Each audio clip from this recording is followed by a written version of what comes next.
На самом деле сегодняшние дни очень важны для нашего регионального отделения, для целом партии ЛДПР в Республике Саха-Якутия.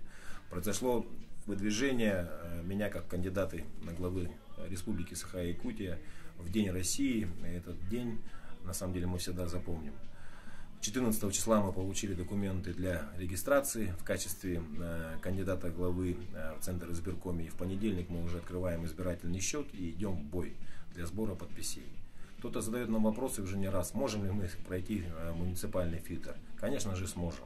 Мы заранее готовились, предполагали, что в этом году выборы будут. Поэтому на конференции присутствовали более 60 человек со всей республики. Это координаторы, замов координаторов, молодежное движение, которым я рассказал, как будет проходить фильтр, в какие регионы надо будет максимально заставить работать по сбору подписей. Я думаю, что многие наши депутаты во всех улусах и районах нашей республики прекрасно понимают, что партия ЛДПР в качестве как кандидата на меня, как на главу республики, естественно, будет думать только о благосостоянии нашей республики, для процветания нашей республики. И, конечно, чтобы наша республика жила в мире и согласии, так как она у нас многонациональная.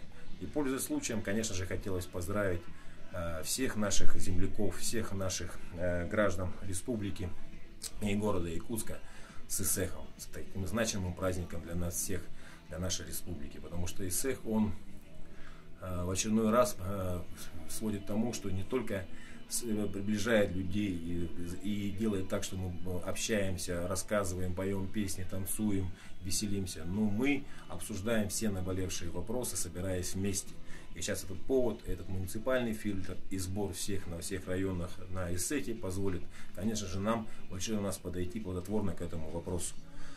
Ну а что касается моей предвыборной программы, конечно же, мы будем думать не только о себе, мы будем думать о молодежи, мы думать будем об оттоке населения с нашей республики, об остановке населения с нашей республики, о привлечении все-таки тех граждан России, бывших стран СНГ, которые русские, славянское население, те люди, которые действительно оставались на Украине, сейчас готовы перейти к нам, мы будем думать о том, как их правильно привлечь к нам в республику, как им предоставить жилье и все условия, чтобы наша республика продолжала дальше развиваться в том темпе, которым и наш нынешний глава, исполняющий главы, старался делать на протяжении этих лет.